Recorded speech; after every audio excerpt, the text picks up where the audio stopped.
ऐसा हमें बाहरी बाज़ारों से संकेत मिल रहे थे और मैंने आपको वीडियो बना के भी सुबह में बताया था कि जो संकेत है वो बहुत अच्छे नहीं है, मार्केट के अंदर गिरावट हो सकती है। लास्ट ट्रेडिंग सेशन में भी गिरावट हुई और आज भी हमें देखने को मिल रहा है कि काफ़ी गिरावट मार्केट के अंदर में लगभग 2% टच करने वाला है। जब मैं वीडियो बना रहा हूँ हो सकता है थोड़ी रिकवर भी कर जाए, लेकिन इतनी गिरावट हुई है। अगर पिछले 5 दिनों में देखें, मतलब सिर्फ 1 वीक के अंदर में सारे ही index, Nifty 50 index, Nifty mid cap 150 index, Nifty small cap 250 index, या हम बात करें निफ्टी 500 इंडेक्स की, तो 3% से लेकर 3.5% तक लगभग सारे इंडेक्स के अंदर में गिरावट हुई है। और इसी रीजन से मैं कह रहा हूं कि डेफिनेटली आज का जो समय है वो एक लमसम अपॉर्चुनिटी जरूर यहाँ पे क्रिएट करती है।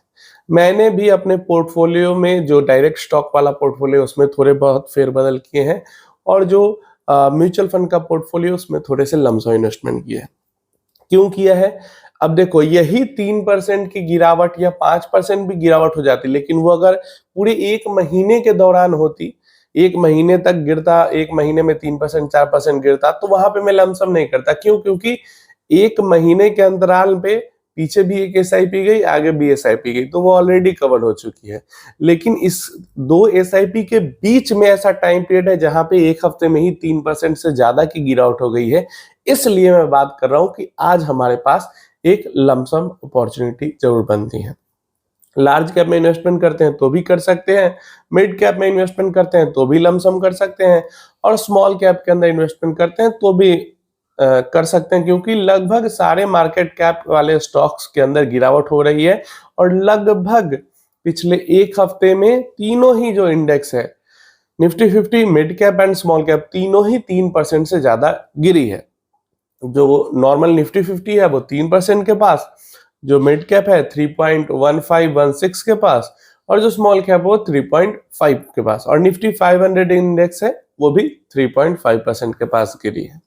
तो इसलिए ये जो रीजन है, अब ये भी समझना कि जब हम ऑल टाइम जो हाई था इन सारे इंडेक्सेस का, उससे 3 से 4% के बीच में भी इन्वेस्टमेंट कर रहे हैं, तो ऐसा नहीं कि कल 1% या 2% गिर जाएगा तो कल फिर जाकर हम इन्वेस्टमेंट कर देंगे, या फिर ऐसा नहीं कि आज हम इन्वेस्टमेंट कर रहे हैं तो कल से मार्केट ऊपर ही चलने लगेगी। ऐसा नहीं होगा। आज मार्केट गिरी है, मतलब ऑल टाइम हाई जो था, जो ऊपर था इंडेक्सेस का, उससे 3 से 4% गिरी हुई है ओवरऑल मिलाते हैं तो आगे भी जब 3-4% गिरेगी शॉर्ट पीरियड टाइम में, तो ही हम लमसम इन्वेस्टमेंट करेंगे। मान लो आज हम इन्वेस्टमेंट करते हैं, उसके बाद मार्केट इसी लेवल पे फ्लैट रहती है अगले 10-15-20 दिनों तक, तो नॉर्मल सी बात है, उसमें आपकी एक एसआईपी की डेट आ ही जाएगी, तो उसमें आपका फिर से पैसा कवर हो ही जाएगा। इससे फिर शॉर्ट ही टाइम पीरियड में अगर इससे भी 3-4-5% गिर जाती है मार्केट, तो हम और लमसम की किस्त डाल सकते हैं। उम्मीद है इंफॉर्मेशन क्लियर होगी।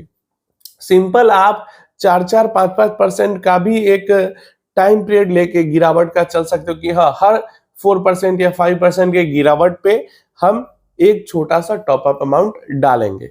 इस तरीके से आप इसको लेके चल सकते हो। हर 1% 2% की गिरावट पे आपको नहीं डालना चाहिए। जैसे कई लोग होंगे जो फ्राइडे को मार्केट गिरी होगी 1-1.5% तो बहुत पैसा डाल दिए होंगे, वैसा नहीं करना होता है। कम से कम थोड़ा इंतजार, 1-2% तो ऊपर नीचे होते रहता है, कम से कम 4-5% का एक गैप आप यहाँ पे पकड़ के चलो। आज की अगर एनएवी चाहिए तो 3 बजे से पहले पहले भी अगर बैंक अकाउंट में पैसा चला जाता है म्यूचुअल फंड के, तो आज की एनएवी वो दे देते हैं। लेकिन बहुत सारे केसेस में उनके पास बहुत सारा नाटक रहता है कि नहीं, पैसा नहीं पहुंचा, लेट हो गया। इससे जितना जल्दी अगर डालना ही है तो जितना जल्दी डाल दो, 12 बजे डाल दो, 11 बजे डाल दो, 1 बजे डाल दो, उतना ज्यादा बेहतर है। उम्मीद है इन्फॉर्मेशन हेल्पफुल होगी। कोई क्वेश्चन क्वेरी है तो नीचे कमेंट बॉक्स में पूछ लेना।